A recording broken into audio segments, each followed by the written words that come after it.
trouver les différents plans qui composent ce nuage de points, qu'est-ce qu'on fait? On essaye de voir quels sont les points, par exemple, qui forment entre eux un plan, et les autres points sont très différents ou très distants, ce qu'on appelle les outliers. Et les points qui appartiennent au plan sont des inliers. Si vous recherchez les différents plans dans une scène à partir d'un ensemble de points. Alors, dans notre cas, nous voulons, exemple, on veut reconstruire l'image panoramique, on veut faire une mise en correspondance entre, on veut plutôt calculer l'image homographique, plutôt la matrice homographique à partir des descripteurs SIFT. Et pour cela, on suppose que nous avons au minimum 4 paires de points, donc 8 points à parier. Alors, le choix de ces points peuvent inclure ce qu'on appelle des outliers ou bien des points erronés. Pour cela, supposons que vous avez pris 2 points, 6 points corrects et 2 points erronés, la matrice ne sera pas correcte. Et donc, alignement qui n'est pas aussi correct. Hein. Donc, vous pouvez avoir n'importe quoi. Pour cela, qu'est-ce qu'on va faire? On va essayer de trouver, on va travailler telle sorte que, on va dire, à chaque fois, je vais prendre 8 points à parier, ou bien 4 points, 8 équations, donc 4 points à parier. Donc, vous prenez les 4 points, vous calculez la matrice, d'accord? Et une fois que vous avez calculé la matrice, donc j'appuie sur l'algorithme, on va voir il y a combien de points qui sont, c'est-à-dire que qui correspondent au modèle. C'est-à-dire que si je prends cette matrice, normalement les points SIFT que j'ai, les correspondances, je vais essayer de voir quels sont ceux qui correspondent à cette matrice. Hein, d'accord. Pour simplifier l'explication, je vais rapidement dessiner quelque chose et le partager.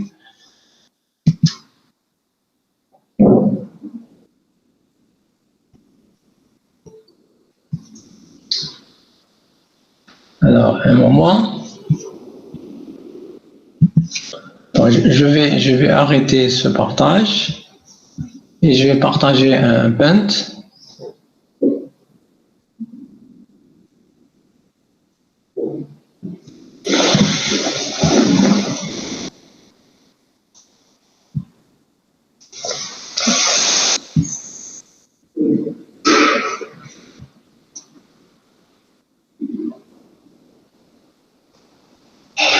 Là, est-ce que ça apparaît? Oui, monsieur. C'est bon? Alors, ici, regardez bien. Supposons que j'ai un ensemble de points, d'accord? J'ai un ensemble de points. D'accord? Bon, les points.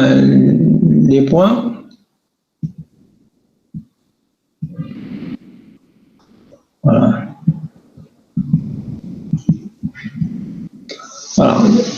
Supposons que j'ai cet ensemble de points, d'accord? Voilà. Alors, je vais expliquer l'algorithme. L'algorithme vous l'avez, mais je vais l'expliquer sur cet exemple.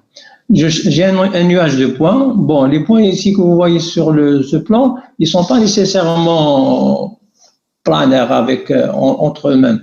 Il y a une petite différence, d'accord? Donc, supposons que randomly, c'est-à-dire aléatoirement, je vais choisir le premier point, ce deuxième point, d'accord? Et le troisième point, par hasard. Je vais je vais dire, bon, et ces 3 points, ils vont définir un plan. C'est le plan que vous voyez ici, que je vais colorier. Voilà mon plan. Après, qu'est-ce que je vais dire? Je vais dire, il y a combien de points qui sont dans ce plan, qui appartiennent à ce plan.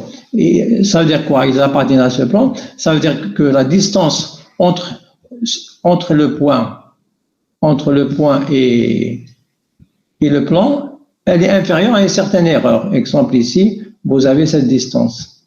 Là, par exemple, inférieure à cette distance. Donc, ces 2 points, sont inclus. Et par conséquent, les autres, leur distance, elle est importante. D'accord? Donc, je vais considérer, si par exemple, je prends ce point, un deuxième, troisième, et je vais faire un plan, je ne trouverai pas de points qui appartiennent à ce plan. Donc, je dirais que ça, c'est un plan qui contient un maximum de points in layer, hein, donc il contient le maximum, donc c'est un plan que je considère. Ici, dans le cas où c'est un problème différent, il concerne la recherche de plans à partir de points 3D. Voilà le principe de. Je ne sais pas si vous avez des questions. Est-ce que ça va?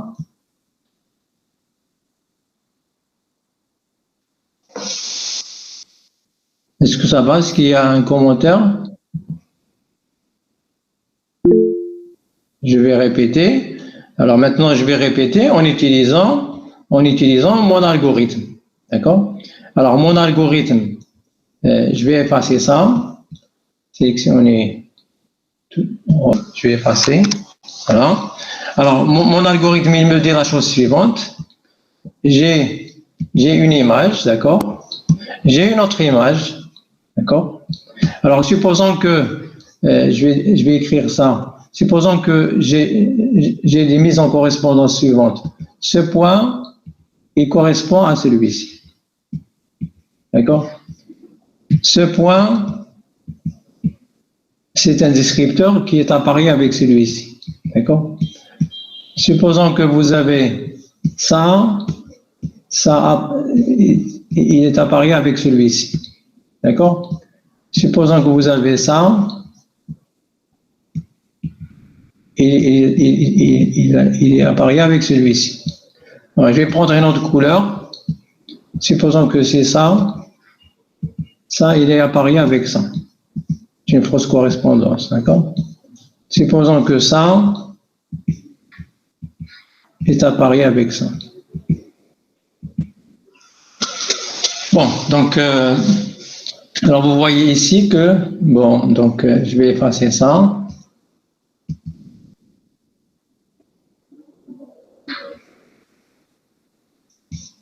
Je vais mettre ça, c'était le gris, je vais le mettre ici.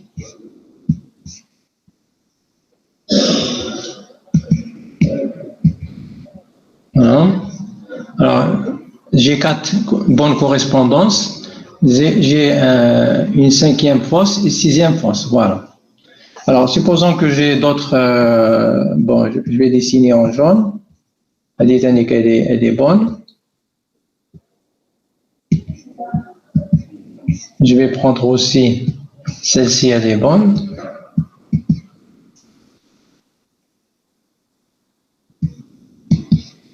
Voilà. Alors, pour faire l'alignement ou bien construire l'image panoramique, on doit trouver l'image homographique. Donc, on doit choisir aléatoirement les 4 points. Alors, supposons que j'ai... Alors, je vais écrire ici, je vais souligner celles qui sont erronées. Alors, erroné, AD. Donc, ça, avec ça. Erroné, ça c'est bon. Ça, c'est bon. Ça, c'est bon. Je connais erroné, que j'avais dit. Ça, c'est bon. Bon, ça, c'est correct. J'avais un noir ici. Bon. Deuxième noir. Non, ça c'est, j'ai dit que c'était correct. Alors, j'ai 1, 2. Alors, j'ai jaune, jaune, elle est erronée. Si, elle est correcte. Jaune, elle est correcte. Correcte. Alors, je vais mettre le gris ici comme étant erroné. Voilà. Donc, j'ai une deuxième erronée. Voilà. Donc, supposons que... Voilà. Supposons que j'ai 1, 2, 3, 4, 5, 6, 7, 8. 8 points qui ont été apparus. J'ai besoin de 4. Alors, je vais prendre aléatoirement. Je vais prendre aléatoirement 4. D'accord? Supposons que je vais prendre ces 4.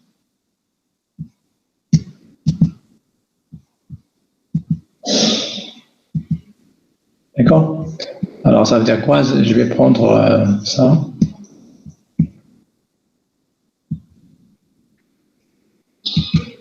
Voilà. Alors, supposons que j'ai choisi ça, je calcule l'image homographique, d'accord? Une fois que j'ai calculé l'image homographique, je vais voir, ça veut dire quoi? Ça veut dire que, pas l'image homographique, la matrice homographique, ça veut dire que je peux prendre un point ici de l'image 1 et voir quel est son correspondant. Donc, si les deux points vert et vert sont corrects, ça veut dire que si je prends ce point, il va me donner son correspondant, celui-ci, avec bien sûr une petite erreur. Si je prends ça, le noir, il va me donner le noir, avec une petite erreur. Mais si je prends le bleu, il va me donner un point quelque part ici. Donc, il y a une grosse erreur. On trouve que c'est un faux appareillement. Si je prends celui-ci, il va aussi trouver qu'il y a une erreur. Donc, qu'est-ce qu'on va faire? Mais supposons que donc on compte le nombre de points qui sont corrects. Il y a combien? Il y a 2, plus les 4.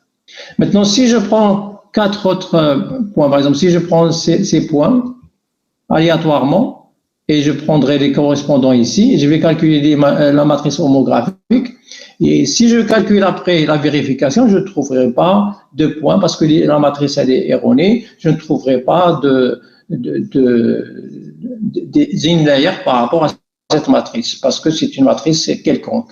D'accord? Est-ce que vous avez suivi? Ah oui, monsieur. Vous avez suivi? Ça va? Vous avez compris?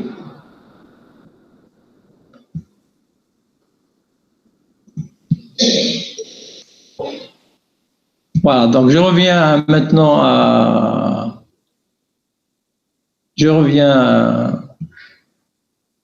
l'algorithme.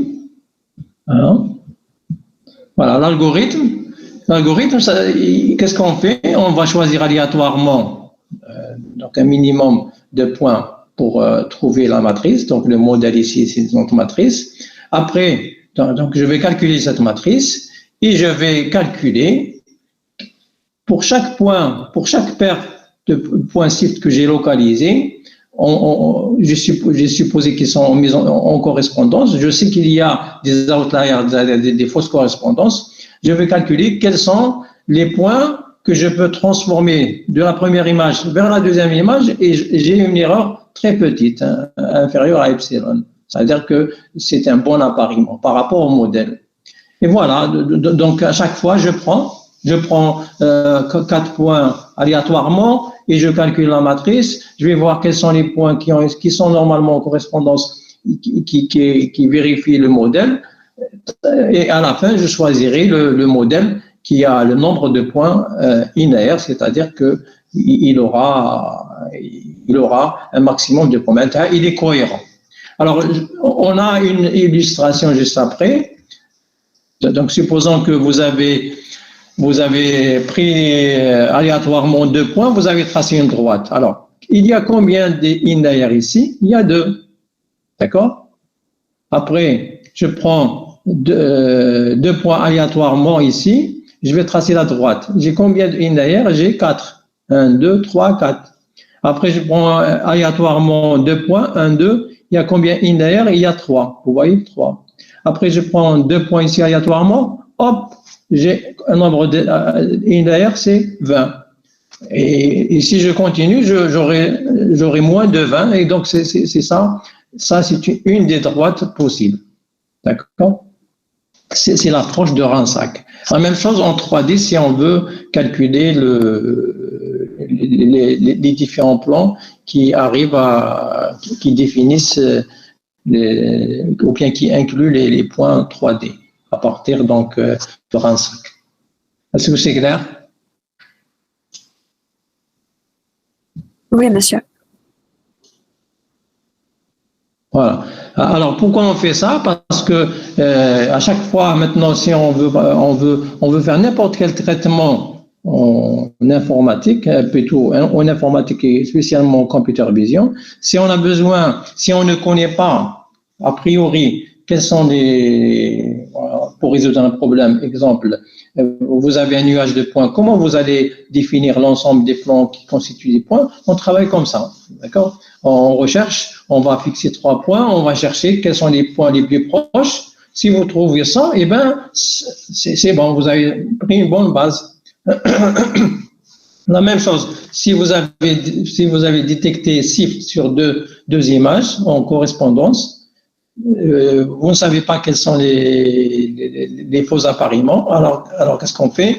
On va prendre 4 points à gauche dans les premières images, 4 points à droite. On calcule la matrice et on va voir est-ce que cette matrice permet de transformer tous les points de la première image vers la deuxième image. Et si c'est bon, donc on a un maximum, on va garder cette solution et on aura un alignement qui est correct.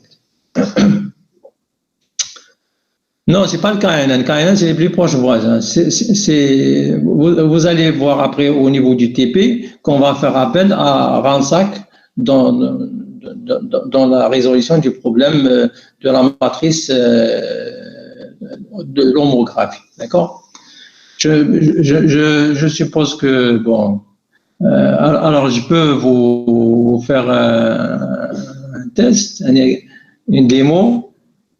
Une démo rapidement.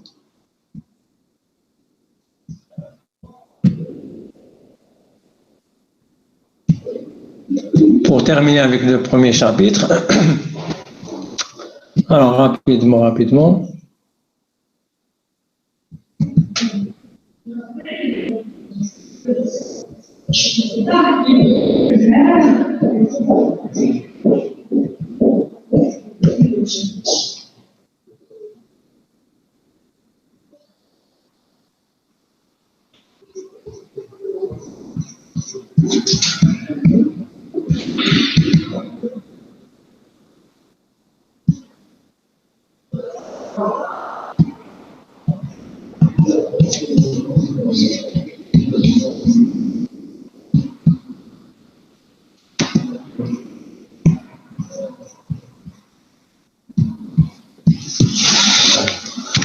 Alors, un moment, s'il vous plaît. Le temps de...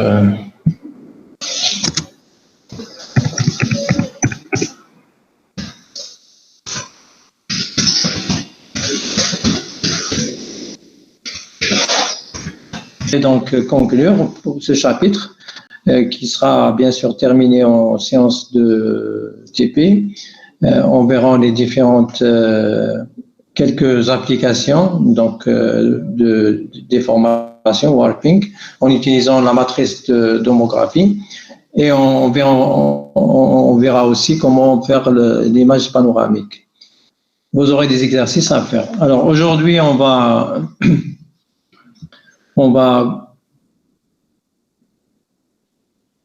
commencer un nouveau chapitre. Donc c'est le chapitre la calibration de caméra.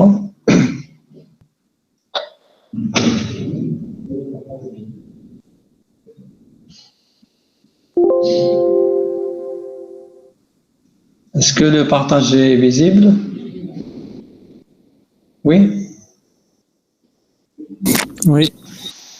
Oui, monsieur. Très bien.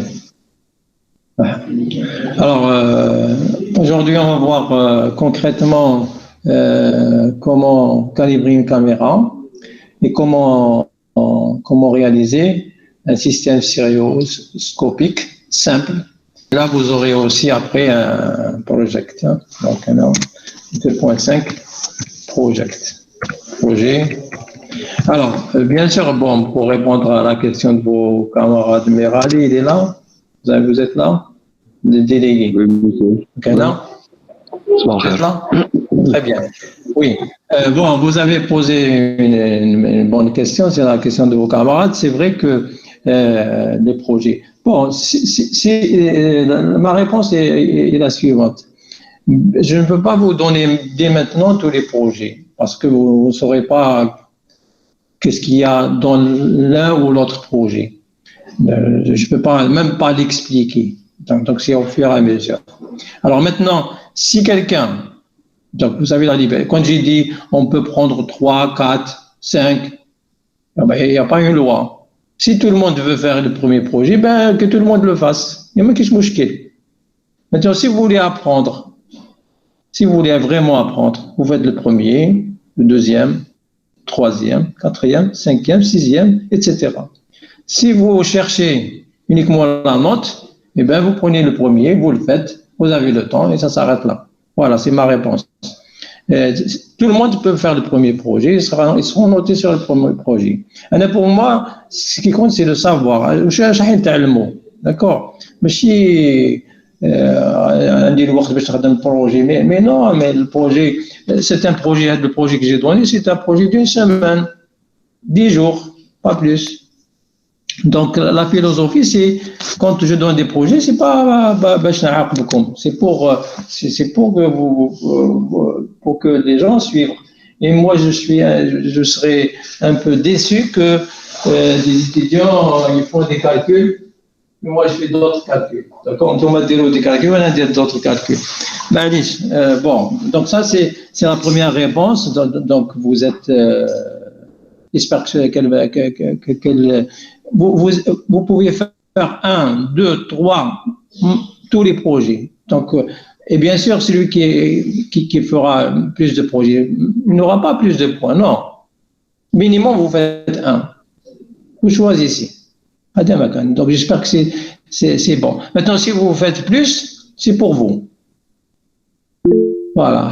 Donc, pour moi, je vais noter un projet. Et si vous jugez que c'est maintenant qu'il faut l'aborder, ben vous le faites maintenant. Il n'y a aucun problème. Voilà. C'est juste histoire de notes. Oui, vous faites maintenant un, ou même à la fin, vous pouvez faire un et vous aurez, vous pouvez le terminer. Donc ça, c'est pour la première remarque. La deuxième remarque, votre camarade Merali a posé la question la fois passée. Oui, moi j'ai envoyé une invitation à tout le monde. Je n'ai pas filtré les listes, mais à la fin, bon, tout le monde est parti. Courir vers l'analyse de données. Bon, on va les laisser seuls. Il n'y avait personne qui restait. Et moi, je suis là au bureau. Hein. Je ne suis pas. Je vais vous montrer. Hein. Moi, je suis là. Je vais apparaître. On n'est plus le bureau. Donc, tout le monde est parti. Il est parti vers Anad, alors qu'ils auraient dû rester et présenter. Donc, ils pouvaient se connecter à 9h40. Donc, si les étudiants ont respecté les groupes, ils auraient pu se connecter à 9h40. D'accord. Maintenant, la prochaine fois, donc je vais essayer de me débrouiller pour trouver, je ne sais pas si elles existent ou non, d'accepter uniquement. Pour résoudre ce problème, donc je vais accepter uniquement les étudiants du groupe 1 à 8h et les autres à 9h40. Voilà, donc je suppose que c'est réglé, n'est-ce pas, Monsieur Merali?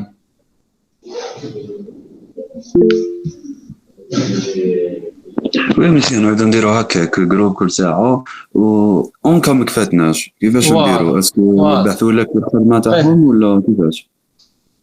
لا ما يبعثوا لي. شوف انا ما نسحقش واحد يبعث لي كامل، ما نعرفش نقرا، فهمت؟ انا نعرف نشوف يجي ديسكوت. هذاك يبعث لي chacun, les مقدرش نشوفوا في البريزونسيال, d'accord, qui connaissent à distance, معليش ما قدرش. Quand on sera présentiel, il m'appelle, je vais le voir. Il faut discuter, il faut discuter votre contenu avec moi. Mais chaque chose, je نعرفش نقرا les codes. Voilà. Bon, donc متفاهمين هكذا ولا ماشي متفاهمين؟ اللي يقدر celui qui va vite, il peut me montrer sur écran.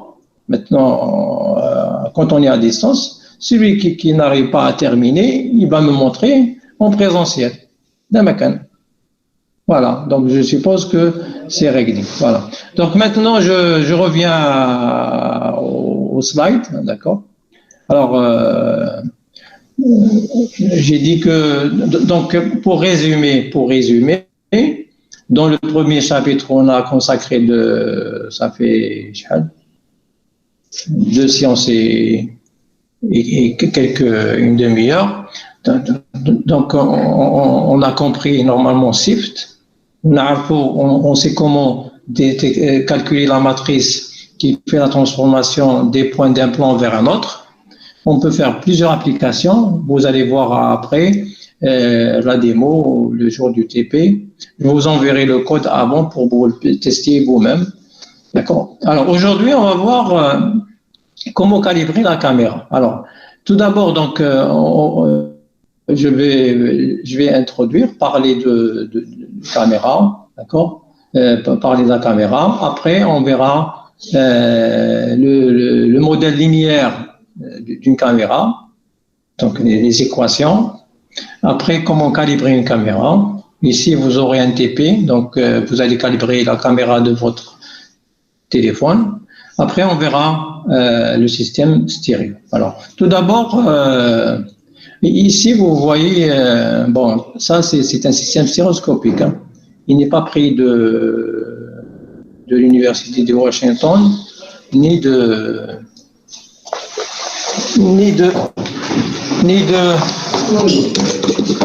pardon, je suis en cours, pardon.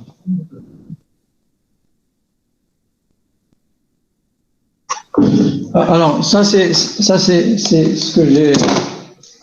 Je vais vous montrer ça. Donc, c'est pas un copier-coller. J'espère que vous voyez ça. Je vais vous montrer ici deux caméras. Voilà. Je suppose qu'elles sont visibles comme ça. Elles ne sont pas visibles. Je vais tourner là.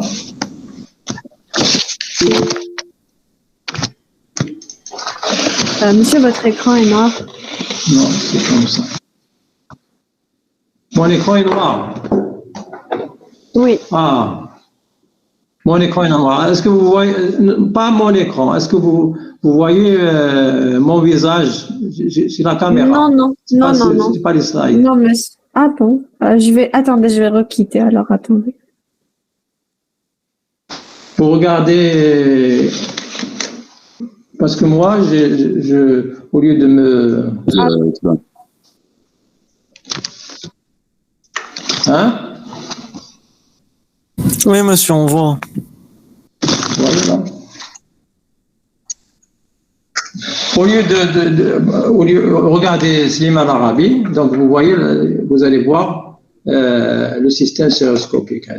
Est-ce que vous le voyez, s'il vous plaît? Oui. Oui, monsieur. Hein, répondez. Hein?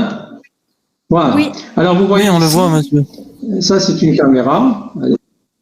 Ça, vous le voyez. Ça c'est une caméra. Donc, c'est une stéréoscopique de mon laboratoire. C'est une caméra, MECAM. Donc, elle est fixée sur un support qui a été fabriqué par des étudiants comme vous. Alors, ce support, il est fixé à un moteur. Et la même chose pour cette caméra. On peut bien sûr, à l'aide d'une liaison parallèle, ACE 8250, envoyer des signaux. Ça, c'est une version relativement ancienne, à une carte, d'accord? Alors, cette carte, je suppose, je ne sais pas si vous la voyez comme ça. à une carte qui est fait tourner deux moteurs, les moteurs par. Donc ces moteurs, quand ils vont tourner, la caméra va tourner, bien sûr, de faire de la stéréovision, de faire un suivi, etc., à partir de l'acquisition et commande de caméra. Voilà ce que je vous ai montré. Sur les slides, c'est une propriété USCHP. Donc ça, c'est des étudiants comme vous qui ont fabriqué ça. On a fabriqué aussi beaucoup d'autres choses. Bon, mais ça, c'est comme... Voilà, je vais mettre ça de côté. Alors, je reviens au slide. Donc, je vais éteindre la caméra. Donc, je disais que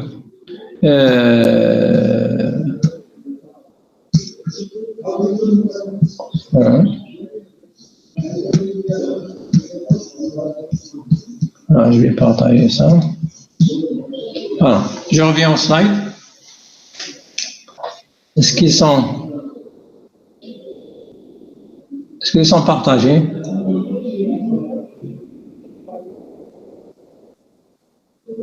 On ne voit pas pour le moment. Voilà. Cache.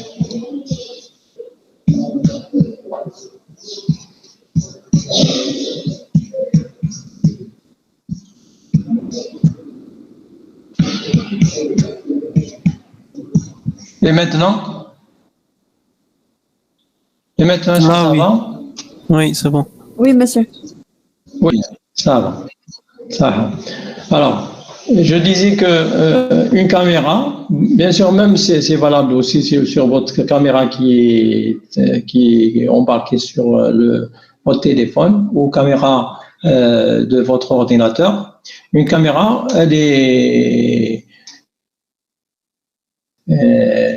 caractérisée, bien sûr, par une lentille, d'accord, une lentille où passent les différents rayons lumineux. Alors, pour pouvoir travailler avec la caméra, on doit la calibrer. Que signifie la calibrer? C'est comment les points sont projetés, quelle est la relation qui existe entre les points 3D et les points 2D. Alors, sur la caméra, il y a je ne sais pas, vous voyez que c'est difficile pour moi d'enseigner avec tout ça. Je ne vais pas basculer, mais je vais vous parler comme ça.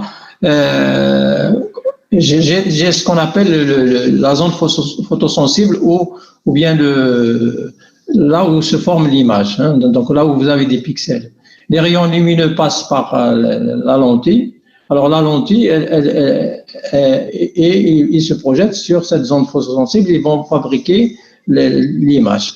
Alors cette relation entre 3D et 2D, si on arrive à trouver pour chaque point 3D sa position sur l'image et inversement trouver pour chaque point 2D du plan quel est le rayon de projection, bien la direction du rayon de projection sur lequel existe le point 3D, ça, c'est ce qu'on appelle la calibration d'une caméra, une caméra. Maintenant, quand un système stéréoscopique, c'est encore plus riche en termes de reconstruire la 3D, parce qu'avec une caméra, vous ne pouvez pas, il faut la bouger. Alors, tout d'abord, donc, nous avons une caméra. Alors, une caméra, elle est caractérisée par des paramètres. Alors, intrinsèques, c'est-à-dire qu'ils sont propres à la caméra. Alors, on cite la longueur focale, donc c'est la focale. Alors, les dimensions du pixel, c'est-à-dire la hauteur et la largeur, d'accord, en millimètres. Donc, c'est ce qu'on appelle pas la résolution. La résolution, c'est le nombre de pixels. Mais le pixel lui-même, il est sur combien de microns ou le millimètre, d'accord? Et aussi la position du point d'impact de l'axe optique. Alors, si vous prenez... Bon, je suis obligé de basculer à ma caméra. Maintenant, je vais vous montrer ça.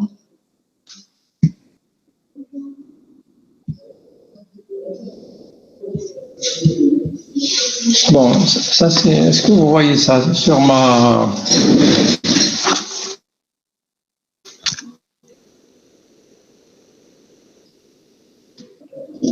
Est-ce que vous voyez ça? Non? Sur ma photo, Oui. normalement, vous avez la vidéo. Est-ce que vous voyez? Oui. Oui, voilà. Alors, supposons que ça, c'est la zone. Voilà, vous avez les pixels. Hein, vous voyez, je les dessinés en petits carrés. D'accord? Et supposons que la lentille, elle est là. Elle est la lentille. Elle est là. Vous la voyez? Répondez-moi, s'il vous plaît, parce que Oui. bon, c'est à distance, Oui. mais il faut que j'ai. Oui, monsieur. Hein? Oui. Le rouge, c'est la lentille. هنا يجوز الضوء. Hein? D'accord? Donc maintenant, si je prends une droite, d'accord? Si je prends une droite, je vais la faire comme ça. Une droite orthogonale. Orthogonale, elle n'existe pas réellement sur la caméra. Mais si je prends un rayon ou bien une droite orthogonale à la caméra, alors elle va passer par un point. Le point, on le point d'impact, hein, de l'axe optique. Et ce stylo-là, vous voyez, ça dit l'axe optique, optical axis. D'accord? Optical axis. Et impact center. Impact center, c'est un point théorique. Il n'est pas connu. D'accord? C'est un point théorique. Donc, c'est la droite orthogonale qui passe par le centre la focale. Alors, la focale, etc. Donc, ça, c'est l'axe optique. Voilà. J'espère que j'ai expliqué comme ça. Bon, je vais fermer la caméra parce qu'elle consomme beaucoup de. Voilà. Très bien. Voilà. Et la position du point d'impact de l'axe optique. Alors, c'est où, à votre avis, c'est où cette position par rapport à mon image ou bien à mon plan de projection, à votre avis? Quelle est sa position?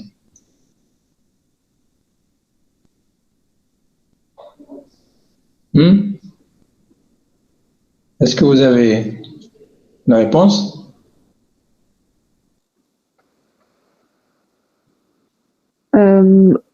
Parallèle à la caméra?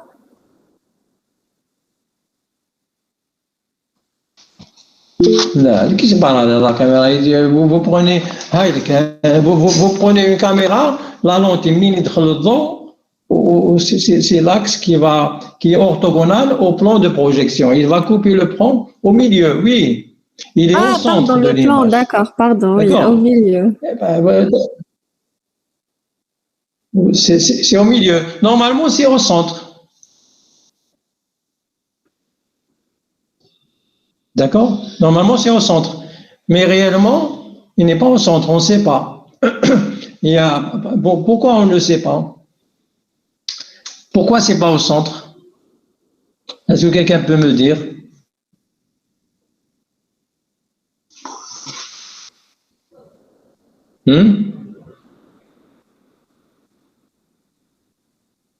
D'abord, est-ce que vous m'écoutez, pardon, ou je suis en train de parler seul? Oui. Non, pour avoir la profondeur. J'ai dit que théoriquement, il est au centre, mais pratiquement, il n'est pas au centre. Pourquoi?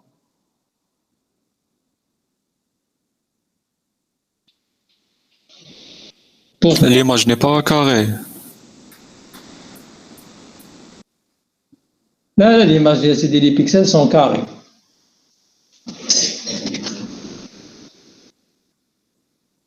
Pourquoi? Parce que dans la fabrication, il y a toujours une incertitude.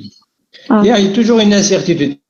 Quand on prend avec le circuit, celui qui capte la lumière, d'accord, où la lentille elle est positionnée, mais elle est positionnée théoriquement, mais pratiquement, il y a toujours une incertitude.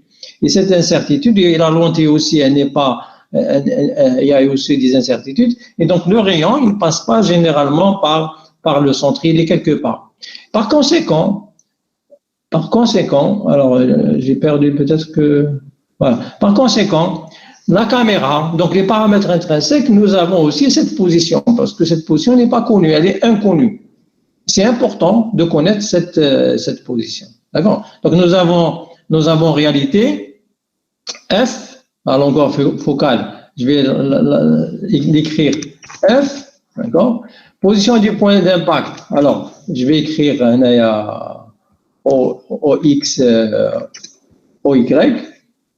Alors, OX, OY, ce sont des coordonnées par rapport à l'image, par rapport au repère en haut à gauche. C'est-à-dire que le repère TI, c'est le point de début. Le premier pixel, 0, 0, c'est en haut à gauche de l'écran. D'accord? Dimension du pixel, donc ici, j'ai deux dimensions, EX, EY. Maintenant, un pixel, la largeur et la hauteur. Donc, en réalité, j'ai combien d'inconnus? J'ai 5 inconnus. Donc, une caméra, vous allez le faire vous-même après. Vous allez calibrer votre caméra. Donc, nous avons ces paramètres. Est-ce que c'est clair maintenant? Reloadé. Oui. Est-ce que ça va? Oui, très bien. Alors, maintenant, on passe au slide suivant. Maintenant, une caméra, bien sûr, elle est positionnée quelque part, une orientation quelque part. Et donc, qu'est-ce que je vais faire? Je vais bien sûr essayer de trouver la relation entre les points 3D et les points 2D. C'est la calibration. Et qu'est-ce que je peux connaître? Est-ce que je peux connaître en réalité mon repère 3D ou bien le repère de référence, il est quelque part sur la scène. C'est-à-dire que, ou bien il est centré observateur, centré caméra. Et donc, si j'ai un repère externe au XY, ça peut être le coin d'une chambre, ça peut être ça peut être lié à une armoire, ça peut être déposé comme étant le début d'une table. Donc, j'ai un repère externe X, Y, Z. Et pour moi, la position et l'orientation de la caméra définissent ce qu'on appelle les paramètres externes. Alors, les paramètres externes, alors l'orientation, donc vous avez des angles d'orientation donc de la caméra, donc comment elle est orientée par rapport à mon repère. Et la position, c'est les translations. Donc, translation X, Y, Z. Donc, pour ramener la caméra, le repère de la caméra vers le repère 3D, il faudra faire 3 types de translation et aussi de rotation. Voilà. Donc, les paramètres extrinsèques, c'est le positionnement de la caméra par rapport à un repère dont on connaît pour lequel on connaît les coordonnées 3D des objets par rapport à ce repère. Voilà. Alors maintenant, nous allons voir tout d'abord donc donc ça c'est une introduction pour positionner le problème. Nous allons d'abord voir comment se forme l'image à partir de points 3D sur la caméra. Nous allons avoir après la procédure de calibration et le calcul des paramètres extrinsèques et intrinsèques. Voilà. Nous commençons tout d'abord par le modèle de la caméra. Alors, ça, c'est un modèle que vous allez le retrouver un peu partout. Donc, il faut suivre. Hein. Je vois l'écran noir.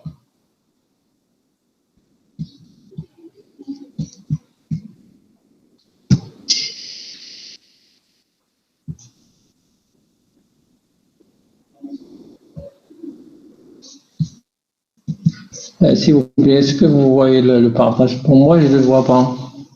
Non, monsieur, c'est un écran noir. Est-ce que vous voyez le partage? Écran noir, c'est maintenant qu'il est parti. Vous l'êtes tout à l'heure. Maintenant, c'est bon, on voit. Vous voyez? Ah bah, il est reparti. Et il faut me le dire parce que il est reparti. Donc, je ne sais pas où elle est.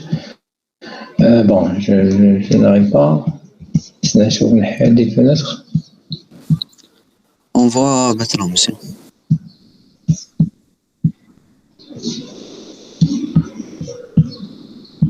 Ça, voilà.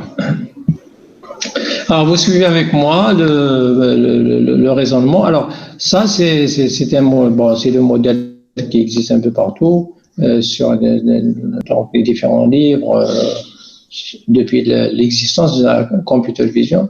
Alors, en réalité, nous avons deux repères. D'accord? Alors, le premier repère, plutôt, nous avons trois repères. Si je compte alors, j'ai un repère image. Donc, c'est un repère théorique. C'est le point d'ailleurs. Donc, j'ai des axes X et Y. Alors, je note ça, X chapeau I, Y chapeau I. C'est le repère de l'image. Le point ici que vous voyez, donc, origine, ça, c'est le point d'impact de l'axe optique. Le pinhole, c'est le point, le trou d'épingle qui est la lentille. Donc, c'est par là où passent les rayons lumineux. Donc, si j'ai un point P, il va se projeter en point, ici, noir, ça peut être PI. Donc ici, vous avez, XI pour dire que c'est des coordonnées XI, YI. Bon, XI, c'est un point. Alors, j'ai un repère théorique qui est lié à la caméra. Alors, on va le lier sur la caméra, donc sur la lentille. Donc j'aurai Y majuscule, C, ZC et XC. Alors XC, il est parallèle au plan. ZC, il est porté par l'axe optique. Et YC, la caméra, il est parallèle au plan de la caméra. Voilà. D'accord? Alors maintenant, le repère 3D, il n'a rien à voir avec ce repère, ni parallèle, ni rien du tout. Donc, c'est un repère qu'on va mettre ici, qu'on va noter W, donc word, c'est Y, X et Z, il est quelconque. Hein. Donc, il n'y a aucune relation entre celui-ci et celui-ci, parce que il y a des rotations, il y a des translations, on n'a rien à voir. Dans le cas général, donc, il y a ici un point P, il y a un vecteur qu'on appelle X pour dire c'est un vecteur W, donc il est représenté par rapport à ce repère. Alors le point, c'est ici W, il est représenté par rapport. Donc, plutôt le point C de la caméra, la lentille, il est représenté ici par un vecteur CW. Voilà. Ça, c'est de général. Donc, comment on va travailler sur ce modèle? Alors, en pratique, quand vous prenez une image, les pixels sont mesurés par rapport au repère en haut à gauche, c'est-à-dire ici, le pixel 00, 01, 02, etc. Ce point, il est inconnu. Cette distance, elle est inconnue. D'accord? Donc, je répète, ce point, il est inconnu. Cette distance, elle est inconnue, qui est la focale. Alors, aussi, l'orientation de ce repère, le caméra coordinate frame C, il est inconnu par rapport à celui-ci. Donc, notre problème, c'est trouver pour un point X, Y, Z, ici, trouver ces coordonnées ici. Il faudra trouver la formule. Alors, en réalité, on va essayer de trouver une matrice qui va faire cette transformation. D'accord? Aujourd'hui, on va voir les équations simples pour comprendre le principe. Alors, donc, je disais que nous avons un vecteur, donc, XW, donc c'est le point P, XW, YW, ZW, c'est par rapport au repère monde réel qu'on va transformer par rapport au monde caméra, d'accord? Donc ici il y a des rotations et translations. Après, une fois qu'on a un point qui est représenté par rapport à ce repère, on peut faire la projection et trouver le point qui est sur le plan image.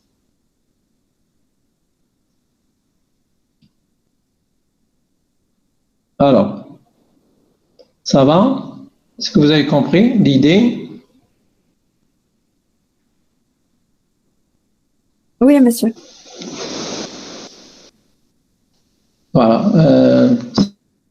S'il y a des questions, il faut les poser maintenant. Hein.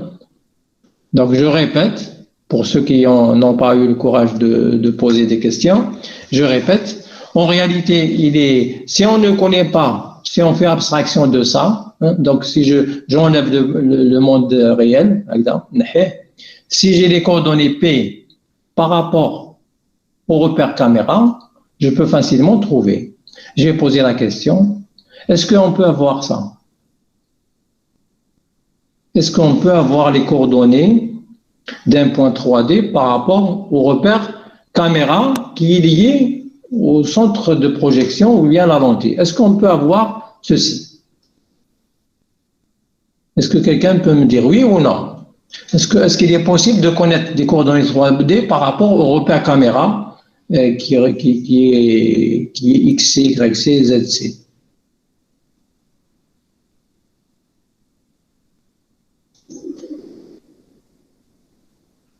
Oui, monsieur, avec le passage. Oui. Non, comment oui? C'est-à-dire, si vous prenez par exemple votre caméra, vous avez une caméra, par exemple une caméra de votre téléphone ou bien de votre ordinateur, est-ce qu'il est possible de connaître des coordonnées 3D d'un point quelconque de la scène? Est-ce qu'il est possible? Non, non. On n'a pas cette information de l'image directement. Oui, normalement, qu'il y a... Comment? L'image, elle ne contient pas qu'est-ce que vous avez dit? l'information AD1, l'information de la 3D. C'est l'image. Hein. Là, il faut comprendre ma question. Est-ce qu'il est possible, si je vois sur l'écran ici, est-ce qu'il est possible de connaître les coordonnées P, X, Y, Z du point P par rapport au repère lié à la caméra? C'est-à-dire que dans l'origine, c'est la lentille, hein, là où passent les rayons lumineux. Est-ce qu'il est possible? Peut-être qu'on peut avoir une approximation, mais pas la position Non, est-ce qu'il est réelle. possible d'avoir des valeurs réelles? Non. Non, je dis non. Pourquoi non? Parce que, pourquoi non?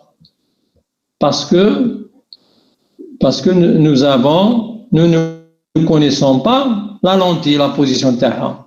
Comment vous connaissez, si vous connaissez la lentille, la position, vous pouvez dire que j'ai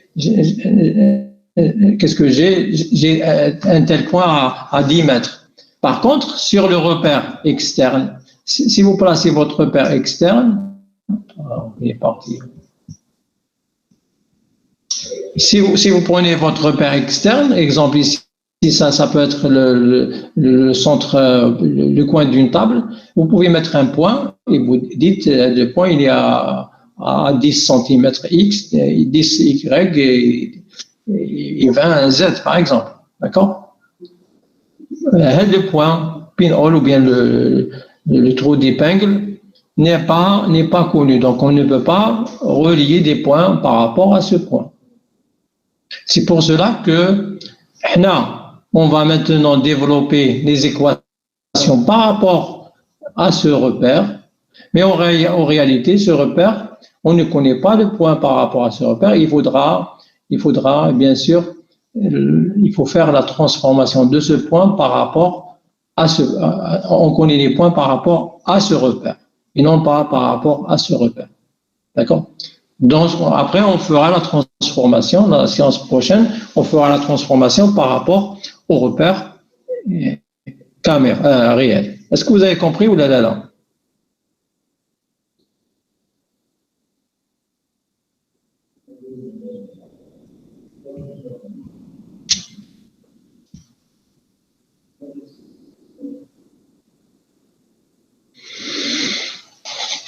Moi, c'est important. Hein.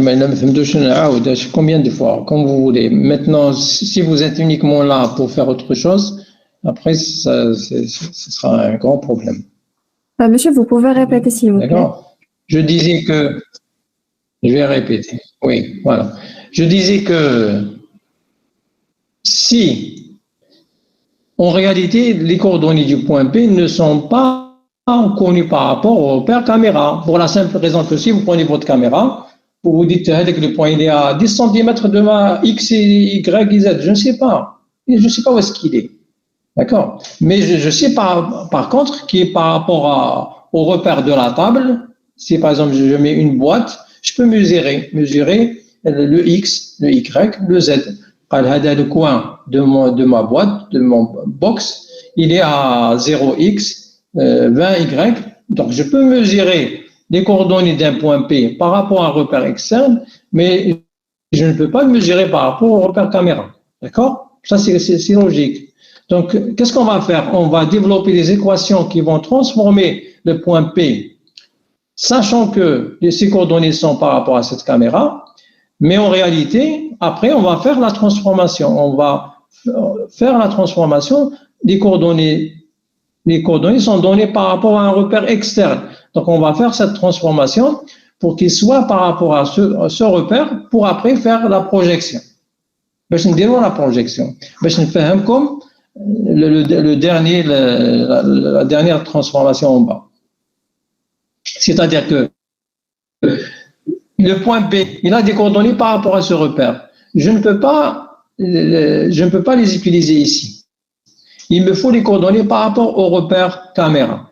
Dans ce cas, je dois d'abord prendre les coordonnées de ces points par rapport à ce repère, les transformer par rapport au repère caméra pour pouvoir faire la transformation. Voilà, on va avancer maintenant.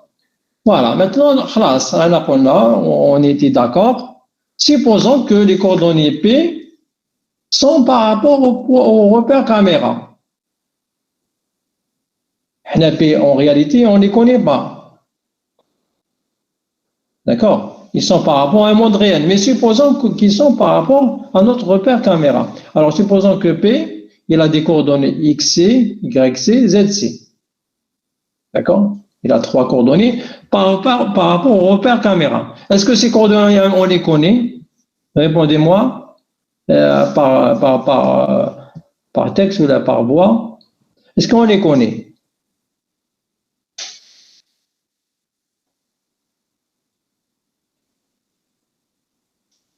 Est-ce qu'on connaît les coordonnées? Est-ce qu'on peut connaître, je pose la question, est-ce qu'on peut connaître les coordonnées d'un point 3D par rapport au repère caméra? Non, il faut avoir un autre repère. Hein? Mais oui. D'accord. Est-ce que d'autres réponses? Ni oui ni non. Un seul repère ne suffit pas normalement. Là, j'ai posé la question. Est-ce qu'il est possible de connaître ces coordonnées X, Y, C, Z, C? Non. Est-ce qu'il est possible de les connaître? Non, on n'a pas. Mais pour le moment, on va faire l'hypothèse qu'ils sont connus, mais en réalité, ils sont connus par rapport à un autre repère. D'accord? Voilà. Donc, supposons que le point P va se projeter en point image dont les coordonnées sont X, I, Y, I. Alors, en utilisant Thalès, que vous connaissez tous, on peut écrire, par exemple, vous regardez des triangles semblables, des XI sur F, XI, c'est l'abscisse, par rapport au repère caméra, sur F, égale à quoi? Égale à XC, donc XI sur F, égale à Hadaya.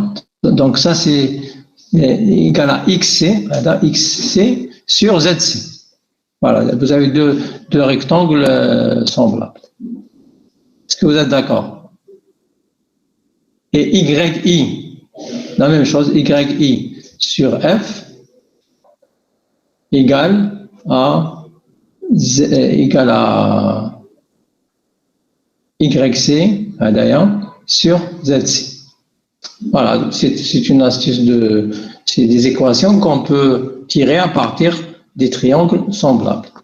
Alors, est-ce que c'est clair ou là? Si c'est pas clair, je vais montrer ça sur un dessin. Est-ce que c'est clair? Non?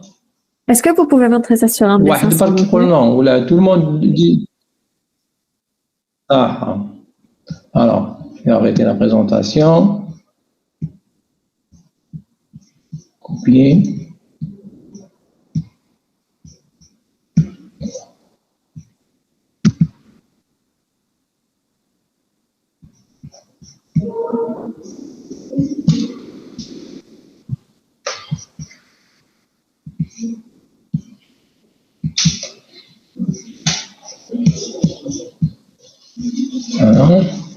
Alors, je vais partager.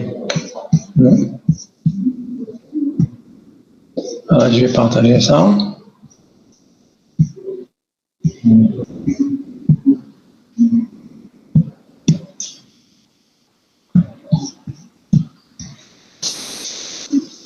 Alors, est-ce que c'est visible? Oui, monsieur, c'est Oui. visible. Hein? Ah, ça, Oui, oui. regardez bien. Thomas, vous avez fait de la géométrie. Hein? Bon, vous avez fait de la géométrie. Si vous avez deux triangles. هذا triangle يشابه هذا متشابهان. عندي هذا عندي شوفوا عندي اون droite هذه روج تجي لهنا تلحق هنا. D'accord? Et donc les deux triangles متشابهان عندهم deux angles متقابلتان متساويتان وعندهم ضلعان هذا يوازي هذا. Donc c'est bon. Donc ومنها واش نكتبوا؟ Donc après نكتب xi, d'accord, xi divisé par هذا xi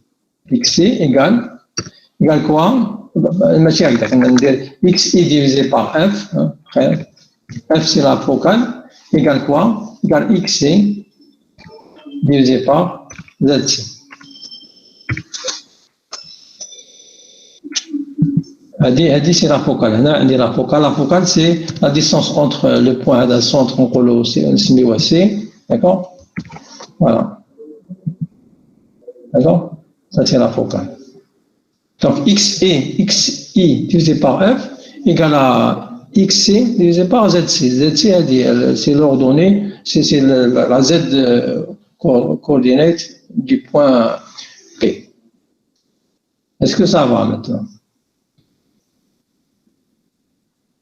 Oui, monsieur. Oui, oui. مازال Mend, c'est pas clair pour vous? C'est pas encore clair? Ah, là, c'est bon. Maintenant, ça, maintenant c'est bon. Ça, la même chose. Donc la même chose, on déroule avec l'autre triangle. Alors, هذا يجي orthogonal. شوفوا مليح هذا. Vous voyez? Donc c'est la projection selon les Y. يجيني مع هذا. Voilà. Donc c'est le ZC, d'accord? Donc c'est le Z. Plutôt ماشي ZC, هذا YC, donc YC, d'accord? J'ai pris non, il fallait pas faire ça. يجيني هنا برك. Voilà. Voilà. Donc YC sur ZC égale à quoi? Égale à YI divisé par F. Donc,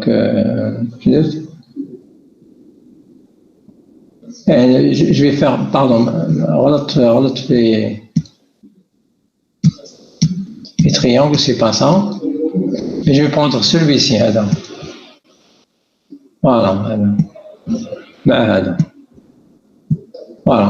Donc ici, qu'est-ce que j'ai? J'ai le YI divisé par F égale à YC divisé par ZC. Je suppose que maintenant c'est clair. Hein? D'accord? Normalement c'est clair. C'est des choses de base. D'accord? Voilà, je vais Je vais encore revenir à mon écran. Une fois que vous avez compris ça, le reste, comme on dit, coule de source, c'est-à-dire que ce sera très très facile. Alors, ça veut dire quoi? Je suppose que c'est visible maintenant. Hein, c'est bon? Vous voyez? Oui, c'est bon. Dites-le moi, s'il vous plaît. Ça.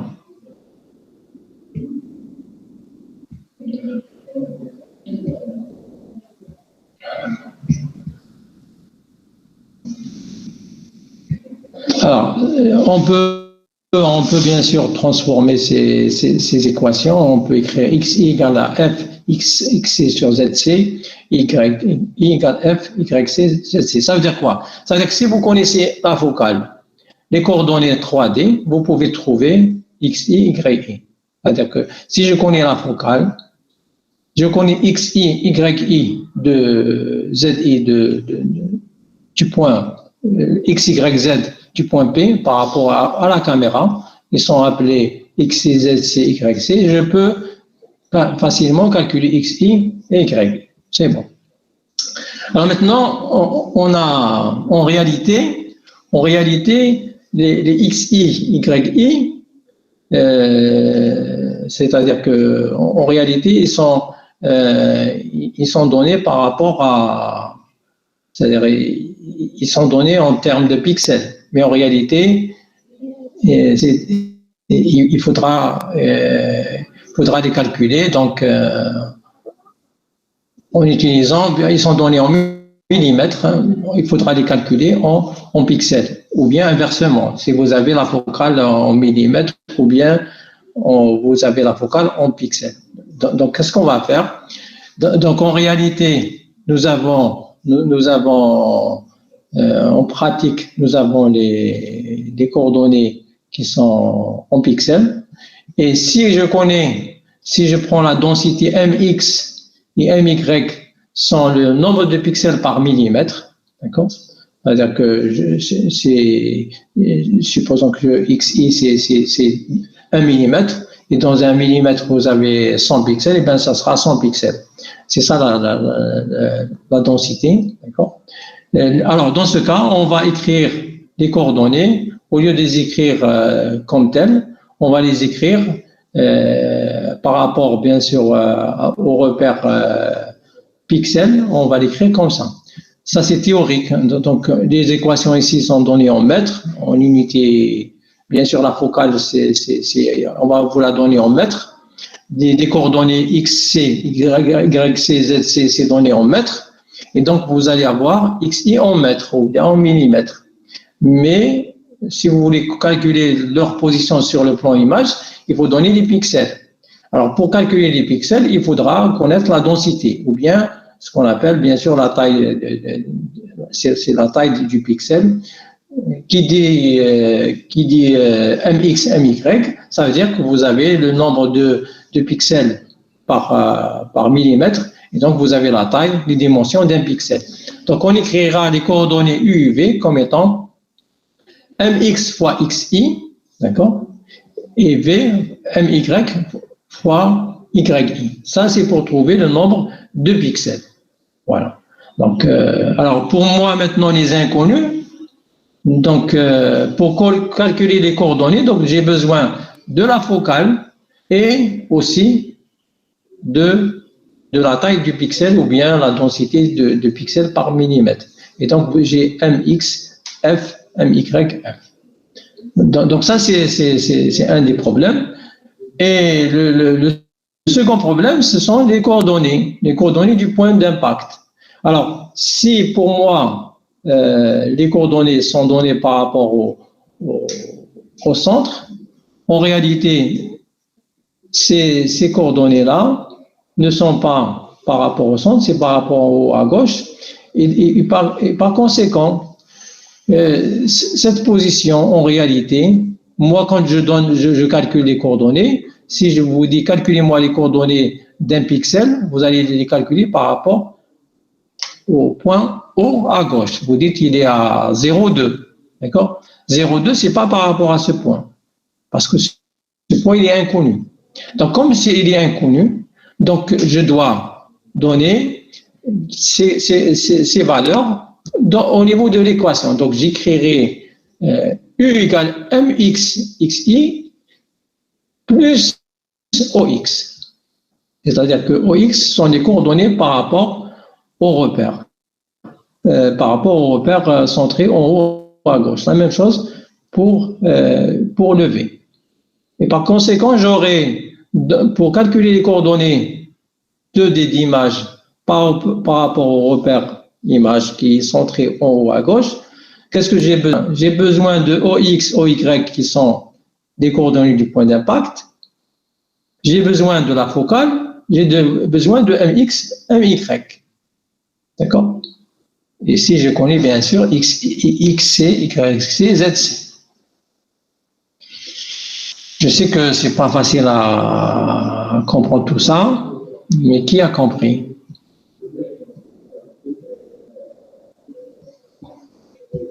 Qui a compris? Qui n'a pas compris? Pas vraiment, monsieur. À quel niveau vous êtes perdu? Au niveau du début des équations, quand on a commencé à définir avec les vecteurs U et V.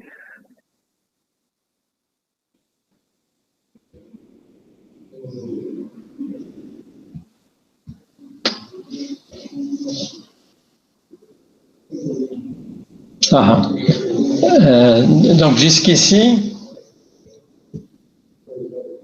là ça va.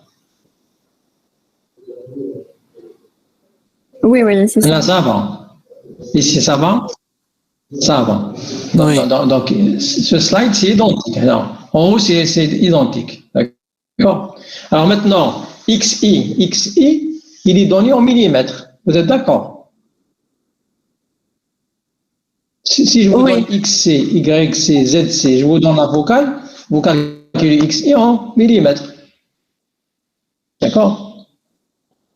Oui ou non? Vous ne parlez pas, ça veut dire que vous n'êtes pas là. Oui, monsieur. Alors, oui, mais vous êtes la seule présente. Sont les autres. Non, monsieur. Je suis en train de comprendre. Oui. Hein? Vous êtes partis tous? On est là, monsieur. Non, monsieur, on est là. Oui, Dieu bonnet. Quand on vous donne XI, XC, YC, ZC, on vous les donne en quelle unité? En millimètres ou là en mètres. Donc XI, image, YI de l'image, les coordonnées de l'image, on les trouvera en combien? En millimètres. Oui ou non? Oui. Oui, ça. Maintenant, moi, puisque je vais traiter avec l'image, donc je vais travailler avec pixels. On ne travaille pas avec millimètres. Donc, pour trouver les pixels, il faudra quoi?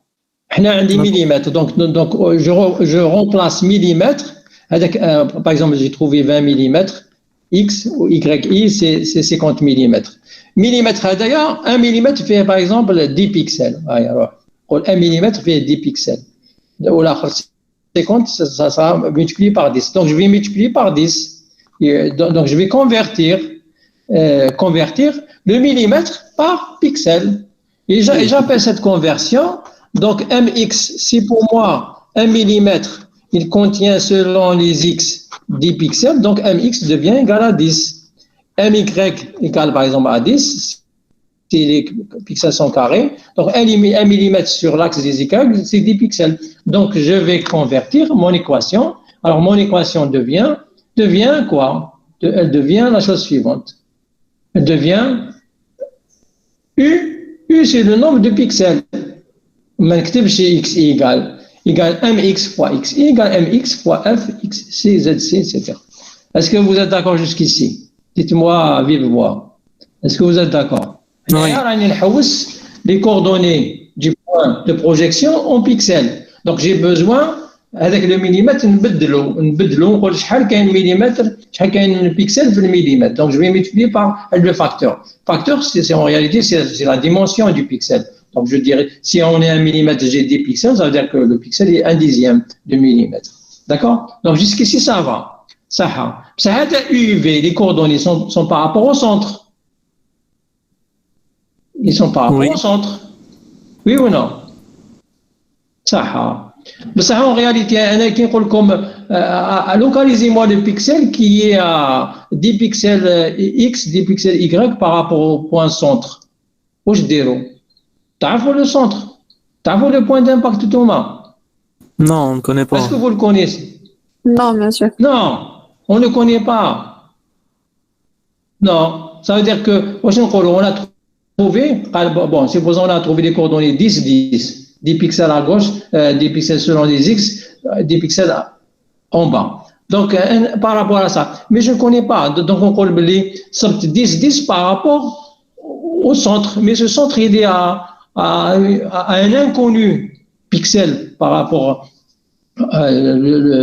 aux lignes et inconnu pixel par rapport à Y. Donc, je vais inclure cette expression et je vais écrire la chose suivante. Je vais écrire U, en réalité, par rapport au repère image, c'est l'équation de tout à l'heure. Je vais rajouter OX, nzidlo OX, parce que OX, pour moi, c'est la position du point d'impact. S'il est à 100, donc nzidlo mia.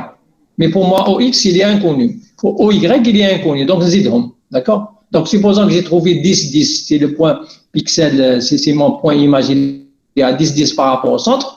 Supposons que OX, OY, le point d'impact, il est à la moitié 100, 100, donc il devient 110, 110. Me forme? Vous avez compris maintenant? Oui. واحد au moins واحد فاهم. انتم فهمتوا؟ qui a compris?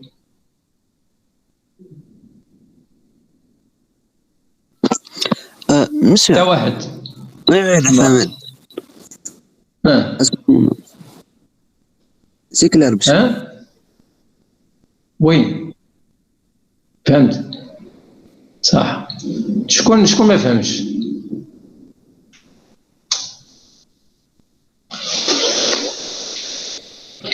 Voilà, bon, vous pouvez, je vais vous envoyer cette partie, vous pouvez la retravailler, d'accord? Bon, une fois que vous avez fait ça, donc vous voyez, donc on peut écrire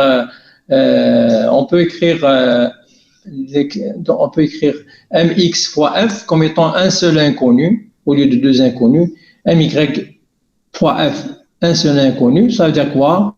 On va appeler ça fx et fy. Et on obtient la relation U égale Fx, XCZC plus OX, V égale Fy, YC sur ZC plus OY. Cela veut dire quoi? Ça veut dire que si je connais un point 3D, pour calculer ces coordonnées par rapport au repère image centré en haut à gauche, j'ai besoin de quoi? J'ai besoin des coordonnées du point d'impact qui sont inconnues. J'ai besoin aussi des dimensions du pixel et de la focale. Bon, on peut écrire, on peut mixer fx, c'est le nombre de pixels selon les x par rapport à la focale, et la même chose pour fy. Donc ça, c'est une écriture. Et par conséquent, j'ai combien d'inconnus?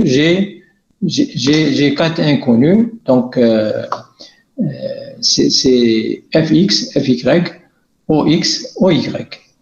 Et ça me donnera, bien sûr, après l'équation suivante. Pour laquelle je termine. Voilà. C'est-à-dire que après on va tomber sur une matrice, vous la voyez, fx, fy, ox, oy. C'est la matrice de calibration des paramètres internes. Voilà, bon, dommage que on n'est pas en présentiel parce que sinon j'aurais pris la craie pour vous expliquer. Je vais vous envoyer cette première partie, comme ça vous pouvez revoir ces équations. La prochaine séance, on va continuer pour l'estimation des paramètres extrinsèques et après, on fera bien sûr la procédure de calibration et vous allez tous calibrer votre caméra et reconstruire le monde 3D en utilisant un système stéréoscopique qu'on va construire. Hein. Qu'on va construire. Peut-être que si vous êtes un peu entrepreneur, vous pouvez fabriquer quelque chose en imprimante 3D et faire votre système stéréoscopique. On verra après pour la suite. Est-ce qu'il y a des questions? On n'a pas beaucoup de temps.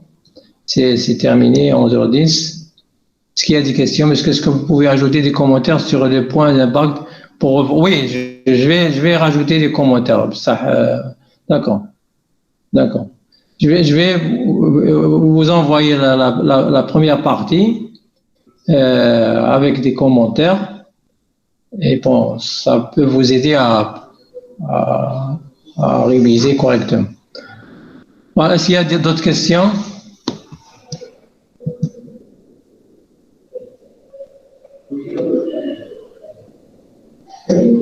Papa? C'est bon pour moi. Très bien. Je te fais un mot parce que ça c'est basique. Hein. Si en tant que vous allez faire après computer vision, etc. Nous calibrer la matrice, la caméra.